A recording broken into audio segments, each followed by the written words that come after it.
Hello students, আমার চ্যানেলে তোমাদেরকে স্বাগত। 2026 মাধ্যমিক পরীক্ষার্থীদের জন্য ভূগোলের ক্লাস, শর্ট প্রশ্নের ক্লাস।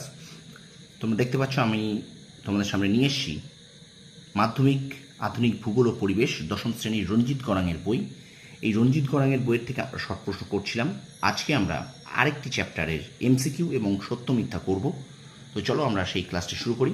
ভিডিওটা প্রথম থেকে শেষ পর্যন্ত দেখবে, একটু স্কিপ করবে না। আবার বলছি, রঞ্জিত গড়াঙের ভূগোল বই থেকে এই শর্ট প্রশ্নগুলো করছি। যে চ্যাপ্টারটা আজকে পড়বো এখন, সেটি হলো উপগ্রহ চিত্র ও ভূ বৈচিত্র্য সূচক মানচিত্র, অধ্যায় 6। এটা তোমরা একটু দেখো, ঠিক আছে? আর অবশ্যই ভিডিওটা লাইক করো, কমেন্ট করো, আর বন্ধুদের মাঝে একটু বেশি করে শেয়ার করে দাও, ঠিক আছে? দেখো, চলো শুরু করি আমরা ক্লাসটি আস্তে আস্তে।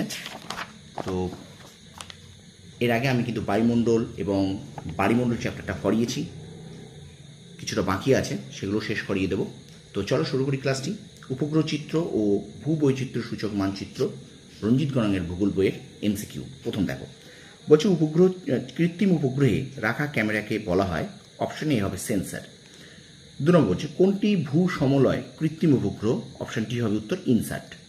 3 নম্বর, মহাকাশে কৃত্রিম উপগ্রহ রাখার স্থানকে বলে, অপশন বি প্ল্যাটফর্ম। আচ্ছা, 4 আছে ভারতের টোপোগ্রাফিক্যাল মানচিত্র প্রস্তুত সংস্থা হলো, অপশন ডি এসআই।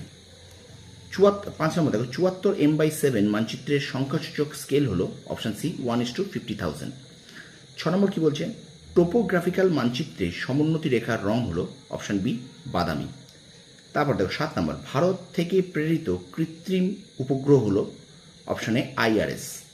8 নম্বর দেখো রিমোট সেন্সিং মানচিত্রে উদ্ভিদরাজি কোন রঙে দেখায়, অপশন হবে সি লাল। 9 নম্বর প্রশ্ন দেখো টোপোগ্রাফিক্যাল মানচিত্রে সংরক্ষিত অরণ্যের চিহ্ন হলো, অপশন এ RF। ঠিক আছে? তো এই এমসিকিউগুলো তোমরা অবশ্যই তোমাদের বই থাকলে তুলে নাও, আর যাদের এই রঞ্জিত গড়াঙের বইটা নেই তারা অবশ্যই খাতায় একটু তুলে নাও, ঠিক আছে? আর তোমার বন্ধু তোমার একটু শেয়ার করে দাও, যাতে তোমার বন্ধুরাও এর দ্বারা, এই ক্লাসটি দ্বারা উপকৃত হয়, ঠিক আছে? তো চলো এবার আমরা চলে যাই। সত্য হলে ঠিক, অসত্য হলে ভুল। আমি কিন্তু টিক চিহ্ন এবং ক্রস চিহ্ন দিয়ে দেখিয়েছি, ঠিক আছে? প্রথমটা দেখো, সূর্য তুলনাকারী কৃত্রিম উপগ্রহ 2 মেরু বরাবর পৃথিবীকে প্রদক্ষিণ করে, এটা কিন্তু ঠিক। 2 নম্বরে দেখো কৃত্রিম উপগ্রহ থেকে প্রাপ্ত তথ্য হলো ডিজিটাল তথ্য, এটাও কিন্তু ঠিক।